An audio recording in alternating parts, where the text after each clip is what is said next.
প্রশাসন একটা সুযোগ নেই হারুন, কঠিন আমাদের মধ্যে বিভক্তি তৈরি করে, আমাদের মধ্যে লেখার মধ্যে বিভক্তি তৈরি করে প্রশাসন একটা সুযোগ নিচ্ছে। এই সুযোগের সদ্ব্যবহার করে স্বাধীনতা বিরোধী একটি চক্র। এই সুযোগটা যারা দিচ্ছেন, আমার কপালে যদি থাকে তারেক রহমান, খালেদা জিয়া এখনো জীবিত, হারুন সাহেবের মতো ব্যক্তিত্বরা এখনো জীবিত, আমার কপালে থাকলে এমপি আমার নমিনেশন আসবে। আমার কোনো শক্তি নাই আল্লাহর জনগণ ছাড়া। অতএব আপনারা যারা এমপি হতে চান, দয়া করে প্রশাসনকে সুযোগটা দেন না আমাদের মধ্যে বিভক্তি তৈরি করে আর একটি শক্তিকে সেনবাগে আনা। কথাটা ক্লিয়ার? কথাটা বুঝতে পারছেন? আমি তাদের বিরুদ্ধে কোনো অভিযোগ নেই। আপনারা আসেন, একসাথে একই সাথে কাজ করুন।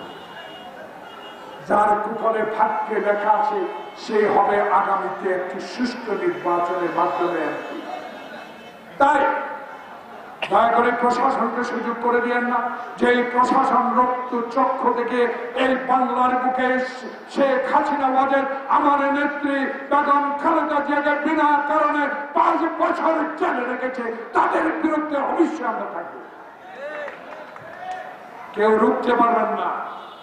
বিনা কারণে আমার ছেলেদেরকে, আমার দলের নেতাদেরকে, আজ তারেক রহমানকে বিনা কারণে মামলা দিয়ে 10 বছর না 16 বছর দেশের বাইরে রেখেছেন, তার বিচার বাংলা বাড়িতে অবশ্যই হতে হবে। আমরা কারো বিরুদ্ধে আচরণ করতে চাই না। আসুন, নতুন নতুন দল করার দরকার নাই, পুরান দল বিএনপি। এখানে গ্রুপ করার দরকার নেই। আসেন, আমি ছেড়ে দেবো।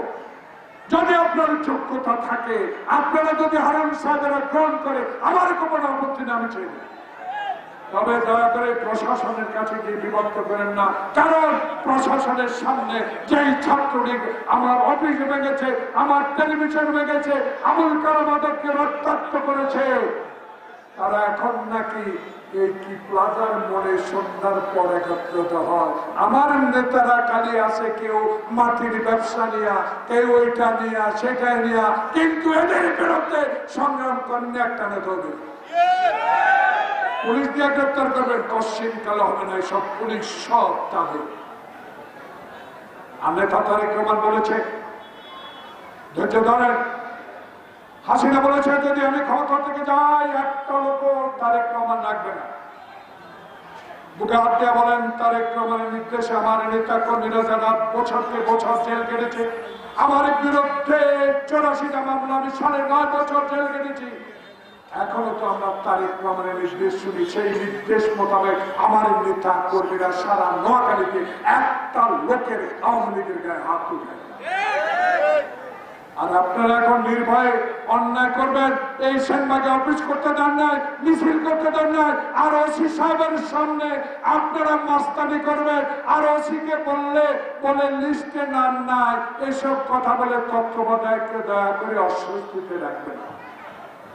তত্ত্বাবধায়কের সোজা নির্দেশ যারা গণতন্ত্রের বিপদে ছিল, যারা মাস্তানি করেছে, যারা টাকা লুট করেছে, যারা বিচারের নামে অর্থ লুট করেছে, যারা বাংলাদেশে 28,000 কোটি টাকা লুট করে বিদেশে নিয়েছে, তাদেরকে বিচার অবশ্যই বাংলার বুকে করতে হবে।